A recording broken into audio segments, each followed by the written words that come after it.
Hello guys. तो आज हम लोग अपना ऑडिटिंग का चालू करने वाले हैं नया चैप्टर। तो स्टार्ट करने से पहले आपको बता दूं कि हमारा चैनल जो है अभी IBPS एग्ज़ाम्स एंड बैंकिंग से रिलेटेड जो भी एग्ज़ाम्स हैं एंड गवर्नमेंट एग्ज़ाम से जो भी रिलेटेड हैं तो उसका प्रिपरेशन भी स्टार्ट कराने वाली है। तो अभी लेक्चर्स तो हमने डालना स्टार्ट नहीं किया है, 3-4 दिन बाद से डालना स्टार्ट करेंगे। बट हमारा जो साइट है रिफ्लेक्शन ऑफ नॉलेज का, उस पे हमने current affairs and practice test डाले हैं, तो आप जाके चेक कर सकते हैं। तो साइट है हमारा reflectionofknowledge.teachee.com।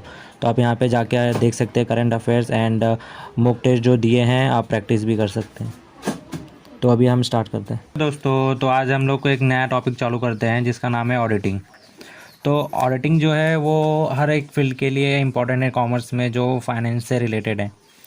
तो अभी यहाँ पे आपको एक एग्जांपल के थ्रू मैं पूरा समझाता हूँ, देन इसके बाद हम लोग मीनिंग डेफिनेशन वगैरह सब करेंगे कि ऑडिटिंग फाइनली होता कैसे। तो फिलहाल आपको एक मैं एग्जांपल के थ्रू पहले सब एक्सप्लेन कर देता हूँ। तो यहाँ पे है एक मिस्टर ए जिनका एक बिजनेस है।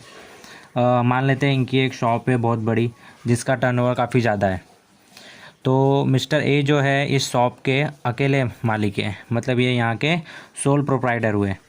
इन्होंने ही अपना पूरा पैसा डाला है अकेले, और जितना भी प्रॉफिट होगा जो भी लॉस होगा ये अकेले ही बेयर करेंगे। तो मिस्टर ए क्या देख रहे हैं कि कुछ टाइम से इनके फर्म में लॉसेस हो रही हैं। तो ये सोच रहे हैं कि भाई हमारा सेल भी हो रहा है, परचेज़ भी हो रहा है, उसके बाद भी लॉसेस कैसे हो रही हैं। तो अभी एक शॉप है इनका, तो उसके लिए स्टार्टिंग कैसे होती है, इन्होंने सोचा कि हम परचेज़ करते हैं, फिर वो परचेज़ के बाद हम उसका स्टॉक बनाते हैं, स्टॉक के बाद हम उसका सेल करते हैं। तो इसमें पूरा काम तो गुड्स का ही है, बट इसी ये परचेज़ करने में और सेल करने के प्रोसेस में बहुत पैसे लगते हैं, बहुत सारे पैसे इन्वेस्ट होते हैं। तो यहाँ पे जो भी चीज़ें होती है वो कैश से होती हैं या चेक से होती हैं। अगर ये चीज़ें चेक से होती हैं तो उसे ट्रैक करना आसान हो जाता है, बट अगर यही चीज़ें कैश में होने लगे तो उसे ट्रैक करना थोड़ा मुश्किल रहता है, क्योंकि कहीं यहाँ पे कोई परचेज़ कर रहे हैं हम कैश में तो उसमें तो मिस्टेक नहीं हो रही है, या कैश से सेल कर रहे हैं उसमें तो मिस्टेक नहीं हो रही है, या पर्सन जो स्टॉक बना रहा है उसमें तो मिस्टेक नहीं हो रही है। तो ऐसी बहुत सारी मिस्टेक हो सकती हैं। तो अब इसके बाद हम देखते हैं कि एम्प्लॉयज़ कैसे होते हैं। एम्प्लॉयज़ मतलब कि इन्होंने कितने एम्प्लॉयज़ रखे हैं हैंडल करने के लिए। एक एम्प्लॉय है जो अकेला परचेज़ भी देखता है, स्टॉक भी देखता है और सेल भी देखता है। अगर एक पर्सन तीनों चीज़ देखता है तो क्या यहाँ पे मिस्टेक हो सकती है? हो सकती है, या मिस्टेक हो जाए या फिर वो फ्रॉड करे भाई, क्योंकि उसके ऊपर अभी सारे कंट्रोल उसके हाथ में ही है। वो फ्रॉड भी कर सकता है तो किसको पता भी नहीं चलेगा। अगर ये तीनों चीज़ के साथ इसको अगर कैश भी दे दिया जाए कि भाई तू कैश भी दे, कैश रिसीव कर, कैश सेल कर, तो ये कुछ भी कर सकता है। तो अब यहाँ पे ये क्या करता है, फ़िलहाल हम देखते हैं कि इसका वर्क क्या है। तो अब यहाँ पे क्या होता है, जब हम परचेज़ करते हैं तो गुड्स हम परचेज़ किए, फिर उसके बाद हम उसका इनवॉइस जनरेट करते हैं, फिर उसका हम पेमेंट करते हैं, फिर उसका हम अकाउंट में भी रिकॉर्डिंग करते हैं। हाँ, ये परचेज़ में हो गया। अब हम सेल में भी ऐसा ही करते हैं। हम हमारा गुड्स है, वो हम गुड्स रिसीव करते हैं, फिर उसका हम स्टॉक बनाते हैं, फिर उसका हम बिलिंग बनाते हैं, फिर कैश में जो जो पेमेंट है, कैश पेमेंट, वो हम शो करते हैं, फिर उसके बाद अकाउंट्स में भी उसकी रिकॉर्डिंग करते हैं। तो अब ये जो पर्सन है एम्प्लॉय, जो एक ही एम्प्लॉय है इनके फर्म में, तो अब ये क्या कर सकता है, परचेज़ किया है जो इसने गुड्स, तो ये हाई प्राइस दिखा सकता है भाई। सपोज़ 80 लाख का इसने परचेज़ किया, बट इसने दिखा दिया कि मैंने 1 लाख का परचेज़ किया, और इसने पेमेंट भी कर दिया 1 लाख रुपीज़। अब आप बोलेंगे कि यहाँ पे ये कैसे पॉसिबल है, वहाँ पे पता चल जाएगा सर को कि इसने हाई प्राइस में क्या है। अब इसका कंट्रोल तो ये इनवाइस में भी है ना, तो ये 80,000 की जगह पे 1 लाख का इनवाइस बनवाएगा। तो यहाँ पे तो अब वो कोई पकड़ नहीं सकता उसको, और वो अकाउंट्स में भी रिकॉर्डिंग करता है 1 लाख का, तो यहाँ पे 20,000 उसने अपना ले लिया। अब सेल्स में कैसा कर सकता है वो, अभी जो उसने गुड्स रिसीव किया है, गुड्स है उसके पास, उसने गुड्स सेल कर दिए, ठीक है, गुड्स सेल कर दिए, उसने पेमेंट ले लिया, बट उसने क्या नहीं किया, बिलिंग नहीं किया, उसका बिल नहीं बनाया, और अकाउंट्स में भी रिकॉर्डिंग नहीं किया। तो यहाँ पे भी उसका हो गया। या फिर वो ऐसा कर सकता है, उसने सपोज 60,000 का बेचा, उसने बिलिंग बनाया सिर्फ 40,000 का, कैश उसने पूरा कैश लिया उसने 60,000, बट उसने अकाउंट में रिकॉर्डिंग कितने का किया, सिर्फ 40,000 का। तो यहाँ पे भी उसने अपना देख लिया 20,000। तब ये तो पूरा फ्रॉड ही हो रहा है यहाँ पे, तो इसकी वजह से इनको लॉसेज हो रहे हैं।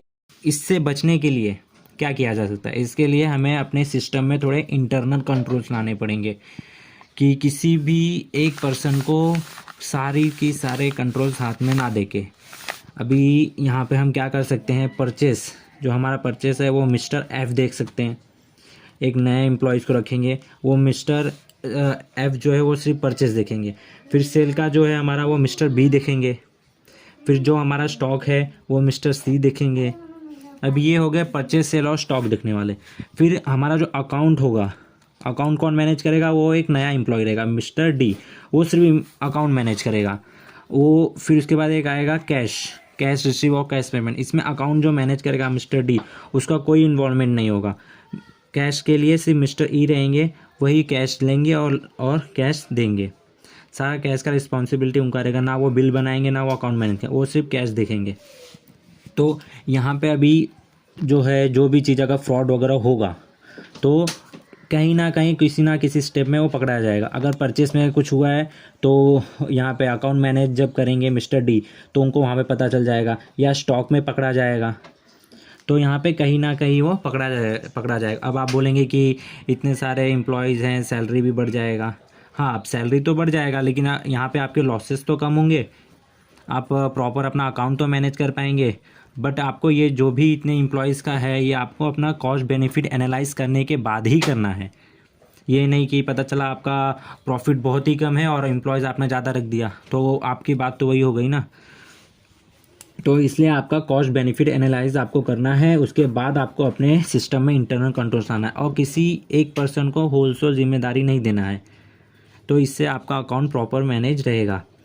अब यह जो थे मिस्टर ए, जिनका ये फॉर्म था, उनको चलो पता चल गया हमारा अकाउंट अभी प्रॉपर हो गया, हमारे सिस्टम एकदम स्ट्रॉन्ग हो गए हैं, तो अब वो हैप्पी थे। अब हमारे फॉर्म में फ्रॉड वगैरह नहीं होंगे, अब हमने बिल्ड कर लिया अपना सिस्टम ऐसा। तो उनको ये किसने बताया कि तुम्हारे फॉर्म में लॉस हो रहा है? उनके एक फ्रेंड थे, उन्होंने बोला कि आपने एक ही बंदे को सारी जिम्मेदारी देके गलत किया हुआ है। तो मिस्टर, अभी उनके फ्रेंड है, सपोज़ मान लेते हैं मिस्टर डब्ल्यू, उन्होंने मिस्टर ए को बोला कि आप एक बार अपने अकाउंट्स को ऑडिट करवाइए किसी इंडिपेंडेंट पर्सन से, जो अकाउंट एक्सपर्ट हो, उससे आप अपने अकाउंट का चेकिंग करवाइए। तो मिस्टर ए एक इंडिपेंडेंट पर्सन को लेके आते, वो अकाउंट एक्सपर्ट है। तो वो क्या करता है, अकाउंट एक्सपर्ट का क्या काम है, वो आएगा, आपका जो पूरा अकाउंट है, आपने जो एंट्रीज की हैं अभी तक में, जितनी भी एंट्री हुई है, जर्नल एंट्री, लेजर, ट्रायल में आपका जितना भी सब है, वो सब आके चेक करेगा। वो आपके, अभी हम अकाउंट बनाते हैं तो उसमें हमें सबसे पहला क्या रहता है, किस बेसिस पे हम एंट्री करते हैं? वाउचर्स दो टाइप के होते हैं, एक अकाउंटिंग वाउचर्स, एक सपोर्टिंग वाउचर्स। अकाउंटिंग वाउचर क्या होता है, जो हम एंट्रीज करते हैं, और सपोर्टिंग वाउचर्स क्या होते हैं? अभी सपोज़ मैंने कार परचेस किया है, ठीक है, तो उसकी मैंने अपने अकाउंट में एंट्री की 1 लाख का, ठीक है, वो हो गया मेरा अकाउंटिंग वाउचर, ठीक है। बट उसका प्रूफ क्या है? उसके साथ एक प्रूफ रहता है, सपोर्टिंग वाउचर उसको बोलते हैं। मतलब सपोज़ अभी मेरे को बिल दिया रहेगा, वो उन्होंने परचेस किया मैंने, तो परचेस का मेरे को बिल दिया रहेगा, तो वो हो गया सपोर्टिंग वाउचर। तो जब भी आएगा कोई इंडिपेंडेंट पर्सन, अभी इंडिपेंडेंट पर्सन को कौन होता है? वो ऑडिटर होता है, ठीक है, जो हमारा अकाउंट ऑडिट करेगा वो ऑडिटर होता है। तो जो ऑडिटर है वो जब ऑडिट करने आता है तो उसको हर एक चीज़ के साथ सपोर्टिंग वाउचर चाहिए होता है। अगर आपके पास सपोर्टिंग वाउचर नहीं है तो आपसे वो बहुत सारे क्वेश्चंस करेगा, भाई खर्चा दिखाया है तो आपने ये कहाँ किया है, मेरे को दिखाइए। आपने मिसलेनियस एक्सपेंसेस ज़्यादा दिखाया है, ये अभी से आ रहा है ज़्यादा कि बहुत पहले से ज़्यादा आ रहा है? अगर आ रहा है, आपने किया है ये एक्सपेंसेस, तो आपने कहाँ से किया है, आप मेरे को दिखाइए। अगर आपने कैश में किया है तो कैश बुक में दिखाइए आपने ये एक्सपेंसेस कहाँ पे किया है।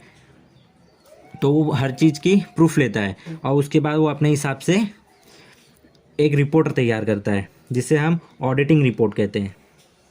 तो वो जो होता है वो ऑडिटिंग रिपोर्ट बनाता है और वो ओनर को जाके देखता है कि भाई आपका अकाउंट ऐसा ऐसा है, आपका अगर लॉसेज हैं तो हाँ राइट, आपके लॉसेज हैं। वो आपका अकाउंट पूरा चेक करेगा, ट्रेडिंग अकाउंट चेक करेगा, पीएनएल चेक करेगा, बैलेंस शीट चेक करेगा। बट यहाँ पे आपको बता दूँ कि अकाउंटेंट जो होता है उसका काम ट्रायल बैलेंस पे ख़त्म हो जाता है। Trading account, profit and loss account और बैलेंस शीट, ये जो है ये सीनियर अकाउंटेंट बनाते हैं। तो ऑडिटर आएगा, वो आपका पूरा ट्रेडिंग और profit and loss and balance sheet check करेगा। उसके बेसिस पे आपका क्या आया, उसका रिएक्शन क्या आया है, पॉजिटिव रिपोर्ट है, नेगेटिव रिपोर्ट है, वो ऑडिट रिपोर्ट बना के ओनर को दे देगा। यहाँ पे एक ऑडिटर का काम होगा, जो ऑडिट कर रहा है उसे ऑडिटर बोलेंगे और जो पूरे प्रोसेस है उसको ऑडिटिंग बोलेंगे। तो आपको एक बात मैं बता दूं कि गवर्नमेंट कभी किसी प्राइवेट फर्म को नहीं बोलती है कि आपको कंपलसरी ऑडिट कराना ही है। प्राइवेट फर्म्स को कभी कोई प्रेशर नहीं करता कि आपको ऑडिट कराना ही है। जो गवर्नमेंट पब्लिक सेक्टर बैंक्स होती हैं उनको गवर्नमेंट, मतलब कि ये भी जो शेयर होल्डर्स होते हैं उनको गवर्नमेंट बोलती है कि हाँ आप ऑडिट कराइए। तो वो public sector bank, public sector का जो भी कंपनी है वो हम नेक्स्ट वीडियो में देखेंगे। यहाँ पे हम प्राइवेट तक, सोल प्रोवाइडर तक ख़त्म कर रहे हैं। तो पार्ट 2 में जो वीडियो आएंगी वो हम पब्लिक कंपनीज़ पे डालेंगे कि पब्लिक कंपनीज़ में ऑडिटिंग कैसे होती है। तो यहाँ पे ये हमारा पार्ट 1 ख़त्म होता है। हम पार्ट 2 नेक्स्ट अभी 2 डेज़ में आ जाएगा। उसमें हम पब्लिक कंपनी और ऑडिटिंग की मीनिंग और डेफिनेशन कितने हैं वो सब एक्सप्लेन करेंगे। Okay, thank you.